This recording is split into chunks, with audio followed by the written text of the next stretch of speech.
The Galactic Empire, led by the ruthless and calculating High Commander Zevra, issues an ultimatum to Earth demanding immediate submission or face total destruction. Earth is a small, insignificant planet in the eyes of the Empire, a primitive world with barely any spacefaring technology, and a divided government unable to agree on anything. Earth had long been ignored by the Empire, thought of as little more than a curiosity, an unworthy speck in the vastness of the galaxy. But all that was about to change as Zevra's fleet approached Earth's orbit. Earth's leaders were thrown into disarray at the sudden appearance of an enemy fleet so advanced and so large that no one could fathom how they might resist the Empire's strength. The people of Earth were unprepared for such an overwhelming threat. President William Drake stood before a crowded room of military leaders and scientists watching as reports came in from every corner of the globe. He had never faced a challenge like this. But he knew that surrender was not an option. Earth could not afford to let this hostile force invade without a fight.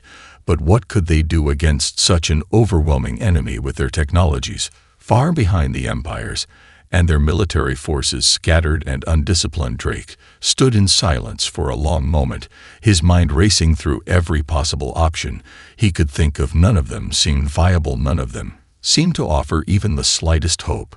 But then an idea struck him like a bolt of lightning, the kind of desperate plan that no one would expect, but it might just work. He looked up at his closest advisors, and his eyes locked with General Adam Foster, an experienced military strategist who had spent years working on classified projects that no one outside a small circle of high-ranking officials knew about. General Foster cleared his throat and spoke quietly, knowing that the decision they were about to make would forever change the course of human history. Mr. President, it's time to use the last resort. Foster's words hung in the air like a dark cloud. The last resort was a secret project that had been developed over the course of decades by a select group of engineers and scientists. It was humanity's hidden ace, a fleet of warships built in complete secrecy, hidden deep in space away from the prying eyes of any external threat. They had been constructed using advanced technology from a crash-landed alien ship recovered decades ago, along with designs stolen from covert reconnaissance missions into enemy space. The fleet was massive, far larger than anything Earth had ever shown the galaxy. The ships were armed with weapons capable of taking on the most powerful fleets in the Empire, but the world had never known about it. Until now, the decision was made in a heartbeat. Earth would not surrender. They would fight back at all costs. The fleet would be deployed, and the planet would rally together to defend itself against this foreign invasion. As the news spread across the globe, Earth's inhabitants moved quickly into action. Preparations began in every nation as the military forces scrambled to coordinate their efforts. But the clock was ticking. The Empire's fleet would arrive in mere hours, and they had no time to lose. President Drake addressed the world with a single message that would rally billions of people from every corner of the planet. We will not bow to tyranny. We will stand and fight to the very end. The human spirit cannot be broken, and we will show the Empire that Earth is not a world to be conquered. We will make them regret ever underestimating us. And with that, the countdown to humanity's most crucial battle began. As the countdown began, Admiral Jack Harris stood on the bridge of the Odyssey, the flagship of Earth's hidden fleet, looking out at the vastness of space. The hum of the ship's engines resonated throughout the chamber as final preparations were made. Harris, a battle-hardened veteran who had led humanity's most secretive operations, now found himself in command of the last hope for Earth. The fleet was not just humanity's last line of defense. It was their declaration that they would never bow to an empire that had assumed they were weak. Harris had seen the reports. The Empire's fleet, vast and overwhelming, was approaching Earth with the intent to obliterate everything in its path. Their arrogance and confidence made them believe they could crush Earth without hesitation, but Harris was about to prove them wrong. He turned to his crew, who had all spent years training for this day, their faces set with determination and the weight of history hanging heavy on their shoulders. "We've got one shot at this," he said. "We hit them hard and fast before they can react." The fleet's composition was a well-kept secret, its power a direct result of decades of covert work. It consisted of over 30 ships, massive battlecruisers, stealth corvettes, and an array of specialized vessels designed to strike at the heart of the Empire's forces. The ships were armed with weapons far beyond what the Empire could anticipate: energy disruptors, hypervelocity railguns, and kinetic bombardment systems that could tear through even the most advanced armor. They were Earth's answer to an invincible force, and they would not go down without making their enemies pay. As the fleet made its way to the outer rim of the solar system, a sense of unity spread across the men and women aboard the ships. They were a mix of soldiers, engineers, and scientists, ordinary people thrust into an extraordinary situation. Commander Zoe Martinez, the fleet's tactical officer, stood beside Harris, scanning the data streams pouring in from their probes and satellites. She turned to him with a look of steely resolve.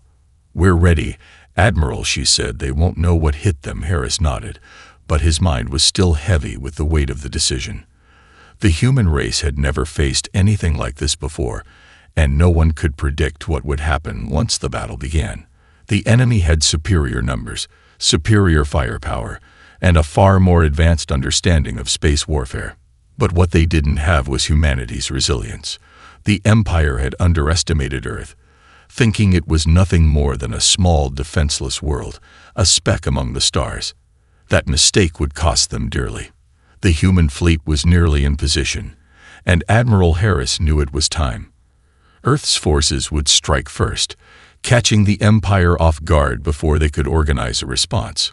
The entire fleet would hit their main assault ship, the Vornis, and its accompanying battle group, with everything they had. They couldn't afford to let the Empire form up and retaliate. If they didn't take out the Vornis early, they'd lose their advantage and risk losing everything. With a sharp command, Harris initiated the attack. The first volley of energy blasts erupted from Earth's ships, lighting up the void as they rocketed toward the enemy fleet. A sense of awe rippled through Harris as he watched the first impacts strike the Empire's ships, shaking them to their cores. Earth's hidden fleet had arrived, and the war for the galaxy had just begun. The Empire's fleet, still in the process of positioning itself, was caught entirely off guard by the sudden barrage from Earth's hidden Armada. The first wave of energy blasts streaked through space like lightning, cutting into the outer hulls of the Empire's ships. Admiral Zevra, aboard the Vornis, watched in disbelief as his flagship shuddered under the assault, its shields faltering and gaps appearing in its once impenetrable armor. The Empire's commanding officers scrambled to assess the situation. They had anticipated resistance, but nothing of this magnitude. The Vornis, the largest ship in the Empire's fleet, was a symbol of their dominance, and it was being torn apart by a fleet of unknown origin. Zevra bellowed commands to his subordinates, demanding immediate retaliation, but his forces were disorganized, their communications scrambled by the unexpected assault. Harris watched from the bridge of the Odyssey, his face stone cold as he observed the chaos unfolding before him. The Empire had no idea what hit them. He knew that the first strike was critical. If they had waited too long, the Empire would have adapted, and they would have been sitting ducks. But the human strike had been swift and precise, and now Earth's fleet had the initiative.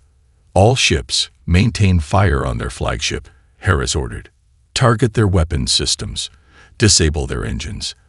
The crew responded without hesitation, firing salvo after salvo at the Vornis, which was struggling to maintain any semblance of cohesion. Earth's ships were faster, more agile, and deadlier than the Empire's forces had anticipated. The first wave of attacks had been just the beginning.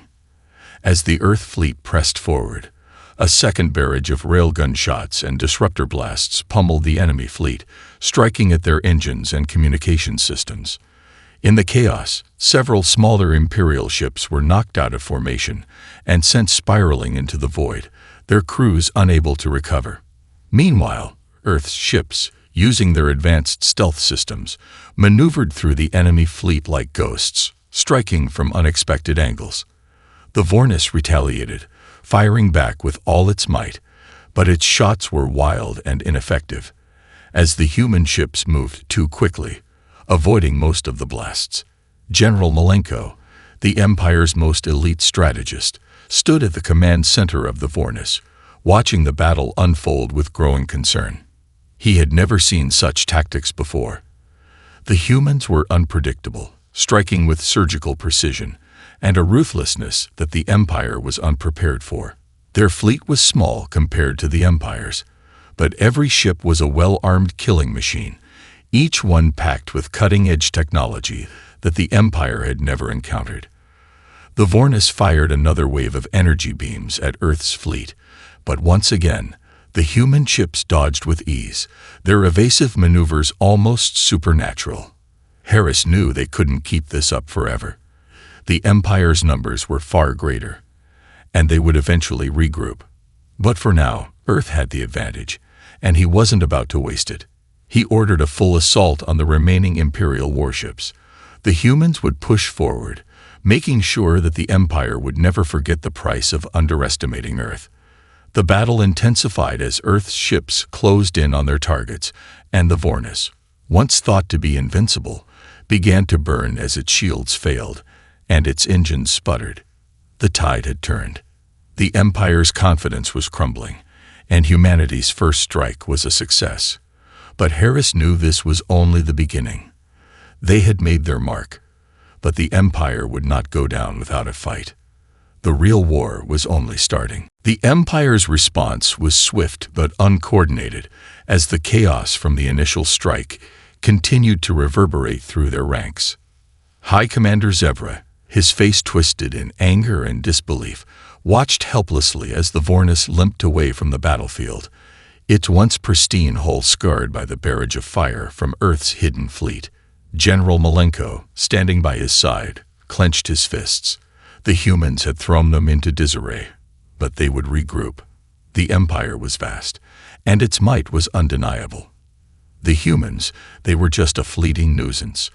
At least, that's what Malenko hoped. Meanwhile, Admiral Harris stood at the helm of the Odyssey, his mind already moving beyond the initial victory. The first wave had been a success, but this war was far from over. His fleet had taken out several of the smaller Imperial ships, but the Vornis was still intact, and with it came the full wrath of the Empire's remaining strength. They couldn't rest yet. He turned to Commander Zoe Martinez, his tactical officer, who had been monitoring the battle's progress. "We've got to hit them again before they can fully regroup," Harris said. "They've suffered losses, but we can't let them have a chance to retaliate." Martinez nodded, already pulling up a new series of strategic displays. She had a plan. "Admiral, if we push forward now and target their rear fleet, we can force them into a retreat. Their reinforcements are still too far out to make an impact, and their communications are still scrambled from the first assault." Harris didn't need to be told twice. It was now or never. He gave the order, and Earth's fleet once again surged forward, its ships cutting through space like blades. They would take the fight to the Empire, and they would not stop until the invaders were broken. As the human armada pushed deeper into Imperial space, the Empire's scattered forces began to respond, launching counterattacks against Earth's ships. But Harris and his fleet had the advantage of mobility, and they used it to full effect. Earth's ships were agile, constantly shifting and repositioning, making it difficult for the Empire's more sluggish vessels to land a blow. Meanwhile, the human fleet's weaponry was as precise as ever, focusing on the weak points of the Empire's ships.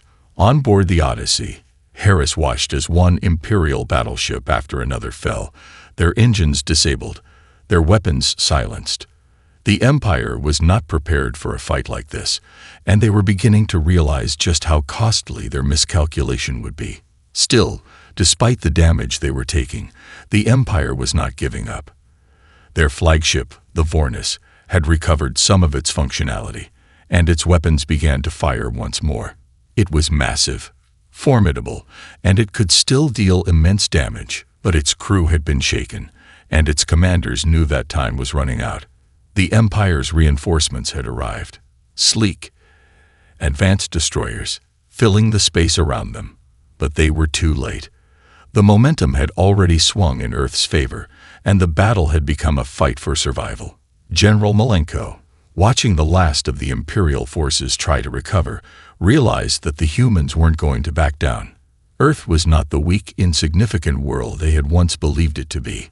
The humans had come to fight for their survival, and they were doing so with a ferocity the Empire had never encountered. The Vornis launched a final desperate assault, firing all its remaining weapons at the Odyssey. But Harris, anticipating the attack, had already ordered evasive maneuvers, and the Odyssey slipped through the blasts, counterattacking with deadly accuracy. It was clear now. This battle was only the beginning of what would be a long, hard war. But Earth had already shown the Empire that they were not to be underestimated. As Earth's forces pressed the attack, the Empire's resolve began to fracture.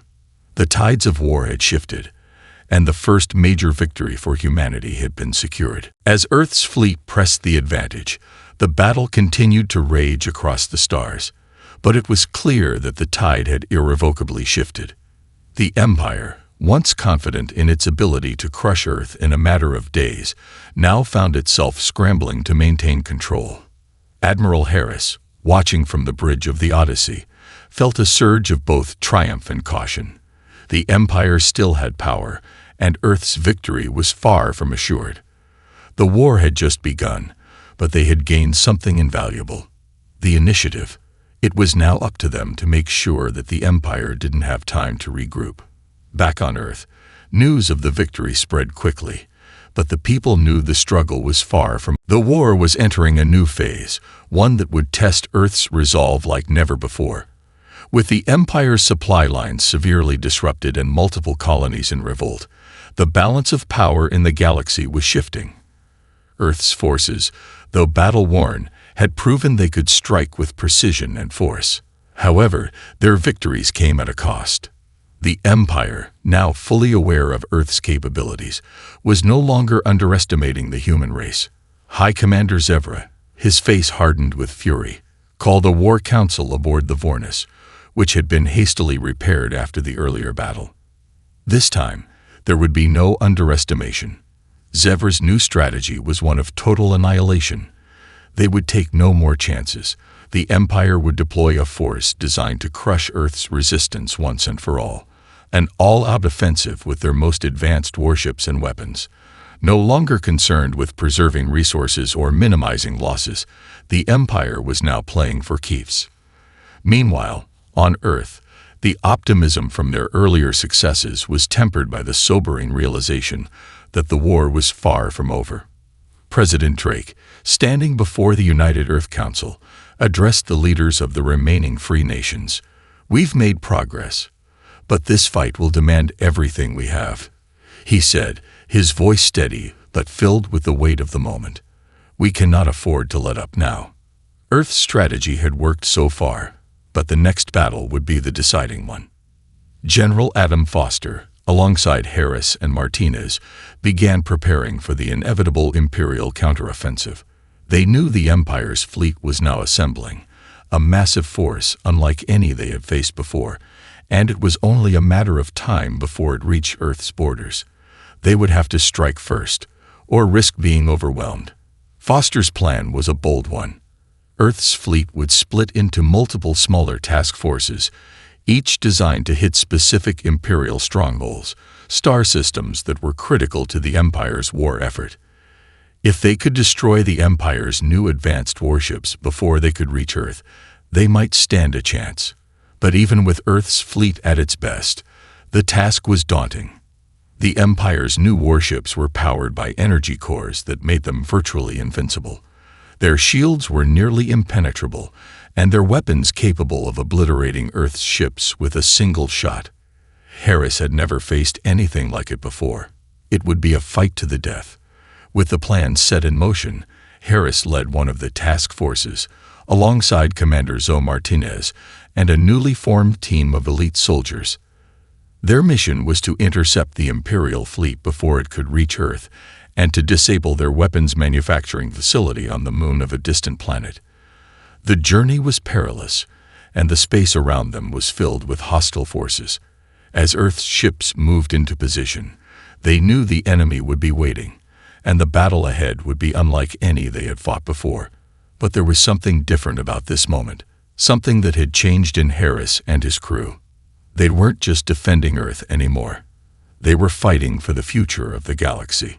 The Empire had underestimated humanity once, and that mistake had cost them dearly.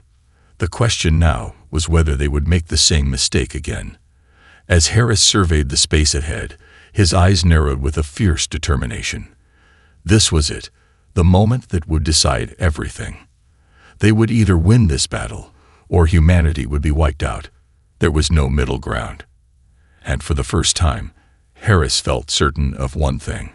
Earth's people were ready. The quiet hum of the Odyssey's engines was a constant reminder of the massive task ahead. Admiral Harris stood at the bridge, the tension in the air palpable as Earth's fleet gathered for the decisive battle. His task force had made the jump to the edge of the Empire's controlled space, where they waited in the shadow of a nearby moon, preparing for the oncoming storm. The Empire's new warships, formidable beyond belief, were now only days away, and Harris knew that this battle would be the final test. He turned to Commander Zoe Martinez, whose eyes were focused on the holographic displays as she calculated their next move. The Odyssey was one of Earth's most advanced ships, but even it wasn't invulnerable. The Empire's new warships were massive, armed with devastating energy weapons and equipped with shields that could withstand most conventional attacks. They would need every advantage they could muster, and Harris wasn't about to let that be left to chance. "We hit them hard and fast," he said, breaking the silence. "They won't expect us to attack in the dark of the moon." Martinez nodded. The stealth systems were activated, and Earth's fleet would use the moon's gravity to mask their movements, ensuring that the Empire wouldn't know they were coming until it was too late. Harris' plan was to strike at the Empire's lead warship, the Jarkol, a behemoth of black metal and glowing energy that led the Imperial charge. If they could disable the Jarkol before it could launch its full barrage, it would throw the entire Empire fleet into disarray. The plan was risky, but it was their best shot. As the fleet moved into position, the crew worked in near silence, knowing that the smallest mistake could spell disaster. General Foster, overseeing the ground operations, was in constant communication with Harris, coordinating the deployment of reinforcements should the battle go awry. The Empire's reinforcements were closing in, but they still had time. Foster's voice came through the comms. "Admiral, we're ready to back you up if things go south, but make sure to stay ahead of the curve. We'll need a clear shot to strike at their supply lines if you create an opening." Harris acknowledged the transmission. His heart was heavy with the knowledge that this was the final push, the point of no return. If they failed here, the Empire would launch an all-out assault on Earth itself. Their position in the galaxy would be lost. The crew aboard the Odyssey had been through countless engagements before, but none like this. The tension was different. It was personal now. Harris couldn't help but think of all the lives back on Earth, the families, the children, the generations that had never known war, who now looked to him and his fleet as the last hope for humanity's survival. As they prepared to move forward, the warning lights began to flash, signaling that the Empire's fleet was now in range. The Jarkol had entered their sector, its massive silhouette hanging against the stars like a harbinger of doom. Harris gave the order. All ships, full throttle. They surged forward, their ships cloaked by the moon's shadow, moving like ghosts. The Odyssey led the charge, flanked by a dozen other ships from Earth's fleet, each one armed with weapons that had been upgraded with alien technology. The Jarkol was still unaware, and Harris knew that they had only one chance to catch them off guard. The first shot came from the Odyssey, a bright flash of energy that sliced through the void and hit the Jarkol's rear shields. The response from the Empire was immediate. Massive energy pulses erupted from the Jarkol, but by then, Earth's ships were already shifting positions, unleashing their own waves of fire in calculated, devastating bursts. The battle was on. The Jarkol roared in defiance, unleashing its full weapons array. The fleet of Imperial ships closed in, but Earth's forces were relentless. striking from every angle. Harris knew the hardest part had just begun. The Empire would fight to the last, but Earth had something they didn't: heart. The Odyssey darted forward, avoiding blasts and dealing blows that made the Empire's warships stumble and falter. The battle raged on in the depths of space, and Harris' resolve only grew stronger. The fate of humanity rested on their success, and he wasn't going to let the Empire win. This was Earth's fight, and they would take it to the very end. The battle had erupted into chaos, with the soundless explosions of energy flashing across the dark void of space.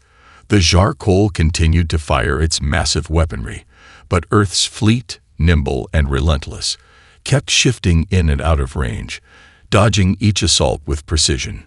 Harris could feel the pulse of the battle beneath his feet, the roar of cannons and the hum of engines vibrating through the Odyssey as his crew fought with everything they had. The Jarkol wasn't going down easily. Despite the initial strike, its shields remained formidable, and its return fire was punishing.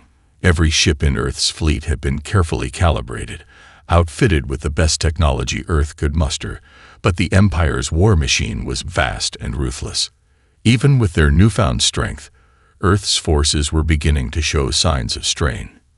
Yet there was something unmistakable in the air: a determination, a collective will that no amount of firepower could break.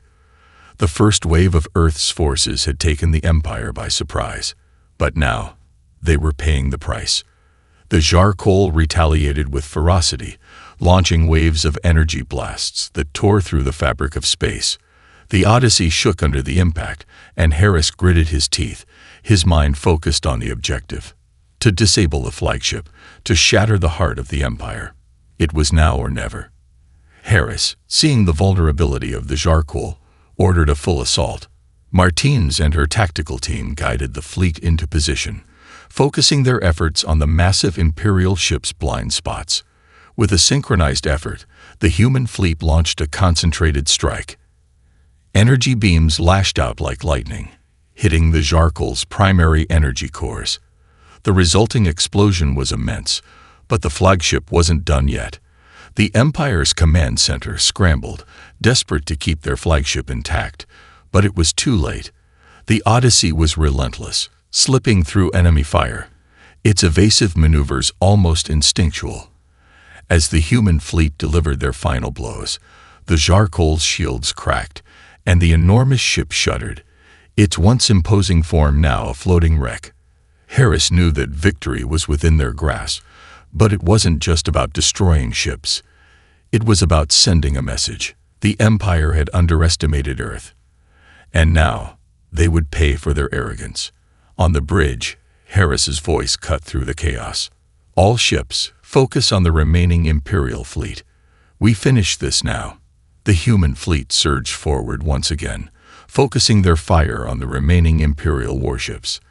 The battle raged on, but with their flagship disabled, the Empire's forces began to falter. The remaining Imperial ships, though numerous, were disorganized and struggling to recover.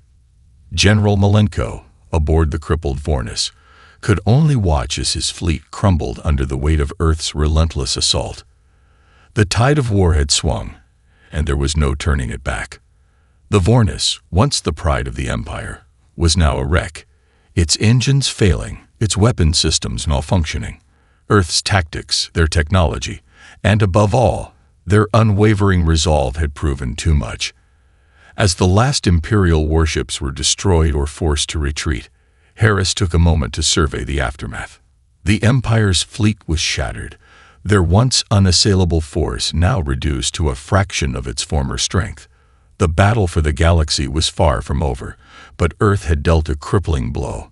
Back on Earth, the people celebrated, their spirits lifted by the news that their forces had succeeded. But the leaders, including President Drake and General Foster, knew that the victory was bittersweet. The Empire would not go quietly into the night. They would rebuild.